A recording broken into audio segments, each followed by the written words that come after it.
Magandang hapon mula sa Pag-asa Weather Forecasting Center. Ito ng ating update sa magiging tayo ng panahon sa susunod na 24 oras. Makikita natin dito sa ating latest satellite images itong mga makakapal na kaulapan na kasalukuyang nakakaapekto sa silangang bahagi ng Visayas ay ang epekto ng shear line. So as compared sa mga nakarang araw ay unti-unti nang numinipis yung mga kaulapan na ito at mapapansin natin hindi na ito sakop ang malaking bahagi ng Mindanao. So generally humina na ang epekto ng shear line dito sa silangang bahagi ng Mindanao. So for now, itong eastern section ng Visayas yung naapektuhan nito. Posible pa rin tayo makaranas ng mga kaulapan at mga pag-ulan over these areas. Pero as compared sa mga nakarang araw ay inasa na rin natin na hihina na yung mga pag-ulan na ating mararanasan. Samantala, yung easterlies ang umiiral dito sa malaking bahagi ng Mindanao, samantala yung northeast monsoon o yung malamig na hanging amihan patuloy na umiiral dito sa Luzon at nalalabing bahagi ng Visayas. At sa kasalukuyan, wala pa naman tayong minomonitor na low pressure area at maliit pa rin yung tsansa na magkaroon tayo ng bagyo sa mga susunod na araw. At para naman sa magiging lagay ng ating panahon bukas dito sa Luzon, so for Metro Manila and most of Luzon, generally fair weather ang ating inaasahan. Posible pa rin tayo makaranas ng mga kaulapan at mga light rains o yung mga mahihinang pag-ulan na dulot ng amihan dito sa silangang bahagi ng Luzon. So sa area ng Cagayan Valley, Apayao, Kalinga at sa mga lalawigan ng Aurora, Quezon, nasahan pa rin natin dyan yung mga kaulapan at mga light rains. Samantala, generally fair weather ang mararanasan for Metro Manila and the rest of Luzon. Partly cloudy to cloudy skies. Wala naman tayong mga malalakas sa pag-ulan na inaasahan. Dahil may kalakasan ngayong bugso ng amihan, wala tayong mararanasang mga prolonged thunderstorm activity. So kung may mga pag-ulan man tayong mararanasan dito sa Luzon, ito yung mga light rains o yung mga pag-ambon lamang. Sa area naman ng Palawan, Visayas at sa Mindanao, itong eastern section ng Visayas as well as itong northeastern portion ng Mindanao, posible pa rin tayong makaranas ng mga pag-ulan na dulot ng shear line. Pero in terms of intensity, kaninang alas 5 ng umaga, nag-issue na tayo ng final na weather advisory. So, ibig sabihin nito, wala na po tayong significant heavy rainfall na mararanasan sa mga susunod na araw. Gayun pa man, at least for the next 24 hours, ngayong hapon hanggang bukas, makakaranas pa rin tayo ng mga kaulapan at mga kalat-kalat na pag-ulan at thunderstorms dito sa area ng Eastern Visayas at mga lalawigan ng Dinagat Island, Surigao del Norte, Misamis Oriental at sa may Camiguin. So, sa mga lugar na ito, maski dito sa eastern section ng Mindanao, so dito sa may Davao Region area, mga nakarang araw nakapagtala po tayo ng mga pagbaha at landslides.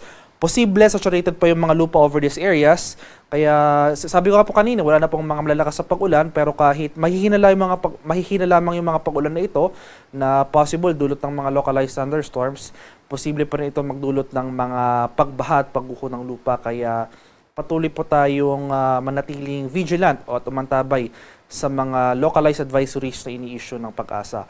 So generally, itong eastern sections ng Visayas, northeastern portion ng Mindanao, makakaranas po rin tayo ng mga kaulapan at mga pag-ulan.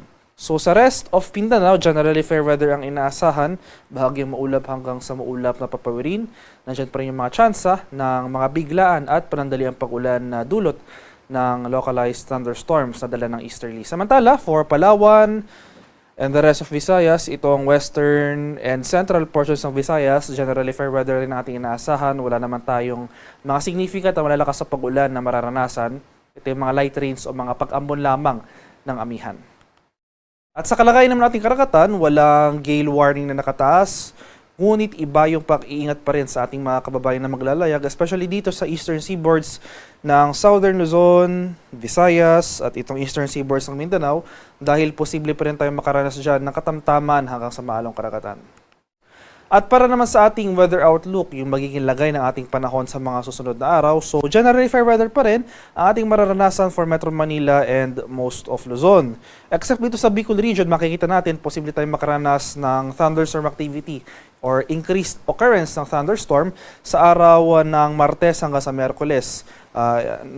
Nagmumula po ito dahil inaasahan natin yung paghina ng ating northeast monsoon o amihan na kung saan by Tuesday or Wednesday itong area na lamang ng northern and central Luzon yung maapektuhan nito.